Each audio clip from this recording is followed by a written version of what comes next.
प्यारे बच्चों, अस्सलाम वालेकुम। तालीम उर्दू रुकैया के संग के साथ रुकैया तारिक आपके संग संग और साथ साथ। बच्चों, हस्बे वादा मैं आपके सामने हाजिर हूँ और मैंने आपसे वादा किया था कि मजमून नवीसी किस तरह की जाती है ओ लेवल 3248 में। आज मैं वो तरीका आपको बताऊंगी और बताऊंगी कि मजमून नवीसी क्या होती है। बच्चों, किसी मौजू के मुतालिक अपने ख़यालात को खूबसूरत और मौजू अल्फाज में एक रब्त और तसलसल के साथ तहरीर करना मजमून कहलाता है। मजमून निगारी एक फ़न की हैसियत रखता है, यानी इसके ज़रिए आप पढ़ने वाले के दिल में उतर जाते हैं और एक असर अंगेज़ी सी तारीफ कर देते हैं। अच्छा मजमून वो होता है जो दिलचस्प होने के साथ साथ पढ़ने वाले को आसानी से समझ में आ जाए। मजमून के ज़रिए आप अपनी इल्मी, अदबी, तारीख़ी और अपनी काबिलियत दूसरों तक पहुंचा सकते हैं। एक मज़े की बात बताऊं, ये आपकी काबिलियत ज़ाहिर करने का एक मौसर ज़रिया भी है। बच्चों, अच्छा मजमून लिखने के लिए आपको जो चीज़ें दरकार हैं वो मैं आपको बताती हूँ। सबसे पहले आपके पास ज़ख़ीरा मालूमात होना चाहिए और ज़ख़ीरा अल्फाज होना चाहिए। ठीक है बेटा। इसके अलावा मौजू का नाम, ये तो बहुत ज़रूरी है। अगर मौजू का नाम ही ना हुआ, उन्वान ही आपको नहीं पता, तो आप मजमून किस पर लिखेंगे? इसलिए मौजू का नाम ज़रूरी है। और एक खाका बनाना आना चाहिए।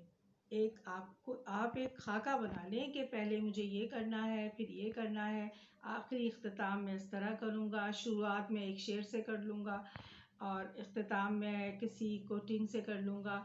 इस तरह आपको एक खाका बनाना होता है। बिल्कुल उसी तरह ना, जब आप के घर में कोई दावत होती है तो क्या होता है कि कुछ लोगों को कह दिया जाता है कि आप रिसेप्शन पे खड़े होंगे और फ्लावर्स और बुके देंगे, और कुछ लोगों को कह दिया जाता है कि आप मेहमानों को मशरूबात पिलाइएगा। कुछ लोगों को कह दिया जाता है कि आप जो है खाने का इंतज़ाम संभालिएगा। ये सब मिल मिला के क्या होता है, दावत बड़े ही अच्छे अंदाज में हो जाती है और सालों ये दावत याद रखी जाती है। तो मजमून में भी बेटा हम चंद बातों को मद्देनज़र रखते हैं तो हमारा मजमून बहुत बेहतरीन और अच्छा होता है। हम अपने मजमून को 3 हिस्सों में तकसीम करते हैं बेटा। पहला हिस्सा होता है हमारा तमहीद, दूसरा नफ्स मजमून और तीसरा होता है इख्तितामिया। बच्चों, ओ लेवल में हम 150 अल्फाज का मजमून लिखते हैं। बच्चों, मजमून इतना मुश्किल नहीं होता। आप तो पहली जमात से मजमून लिखते चले आ रहे हैं, इसकी मश्क करते चले आ रहे हैं। कभी बिल्ली पर, कभी गाय पर, और कभी बाबा पर, और कभी समंदर की सैर पर। आप तो मजमून में माहिर हो चुके हैं माशाल्लाह से, इसलिए परेशान होने की कोई ज़रूरत नहीं, क्योंकि आप मजमून नवीसी में उबूर हासिल कर चुके होते हैं। ठीक है बेटा। और वैसे भी आप लोग बहुत इंटेलिजेंट हैं, आपके पास ज़राए बेइंतहा है जिससे आप तालीम हासिल करके बहुत अच्छा मजमून लिख सकते हैं। इसलिए घबराना नहीं है, क्योंकि आप बिल्कुल परफेक्ट हैं, इंटेलिजेंट है, इसलिए मजमून भी आप बेहतरीन लिखेंगे। अच्छा, एक और मज़े की बात बताऊं आपको, और वो मज़े की बात ये है कि ओ लेवल 3248 में जब आपको मजमून नवीसी लिखने के लिए उन्वान दिया जाता है तो उसके साथ आपको 3 इशारे भी दे दिए जाते हैं। उन 3 इशारों की मदद से आपको पूरा मजमून तहरीर करना होता है। ठीक है बेटा।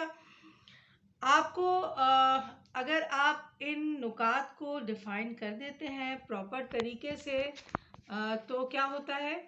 تو یہ ہوتا ہے کہ ہر نقطے کو ڈیفائن کرنے پر آپ کو 2 نمبر مل جاتے ہیں، پہلا، دوسرا، تیسرا، 3 اشارے، 2 2 2 نمبر، نمبر فری کے کتنے مل گئے؟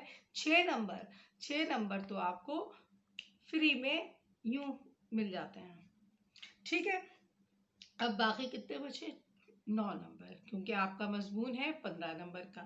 9 نمبر حاصل کرنے کے لیے بچوں آپ کی جو زبان ہے وہ شائستہ، سلیس ہونی چاہیے، مضمون میں محاورات کا استعمال ہونا چاہیے، یعنی آپ کی زبان جو ہے با محاورہ ہونی چاہیے تاکہ ایگزامنر پر بہت اچھا اثر پڑے۔ ایگزامنر بولے ارے واہ، اس بچے کو تو موقع محل کے مطابق محاورات کا بھی استعمال آتا ہے، اس بچے کی اردو تو بڑی زبردست ہے۔ جب یہ خیال اس کے ذہن میں آ جاتا ہے تو پھر وہ نمبر بھی بہت زبردست دیتا ہے۔ بچوں او لیول 3-4 8 میں مضمون نویسی ہوتا ہے، اس کے مارکس ہوتے ہیں 15 نمبر کے، یہ دیکھیے 15 نمبر کے، اور 150 الفاظ کا مضمون آپ کو لکھنا ہوگا۔ پہلا اشارہ جو ہوگا وہ آپ 50 الفاظ کے لکھیں گے، دوسرا اشارہ 50 الفاظ کے، تیسرا اشارہ 50 الفاظ کے۔ پہلا اشارہ جو ہوگا وہ تمہید کے طور پر لیجئے، دوسرے اشارے کو نفس مضمون کے طور پر، اور تیسرے اشارے کو اختتامیہ کے طور پر۔ اگر آپ ان چیزوں کو، ان پہلے، دوسرے، تیسرے اشارے کو ڈیفائن کر دیتے ہیں تو اس کے آپ کو 2 مارکس مل جاتے ہیں، یعنی 6 نمبر۔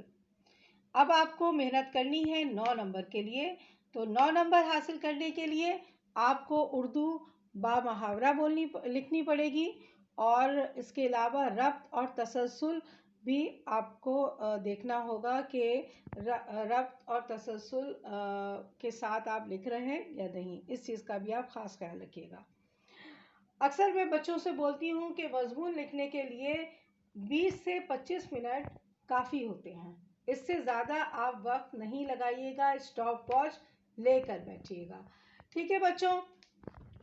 اوکے بچوں، امید کرتی ہوں کہ آپ کو مضمون نویسی کس طرح لکھنا ہے وہ طریقہ آپ کو سمجھ میں آ گیا ہوگا۔ اگلے لیکچر تک کے لیے رقیہ طارق کو اجازت دیجیے، زندگی رہی تو دوبارہ ملیں گے، اللہ حافظ۔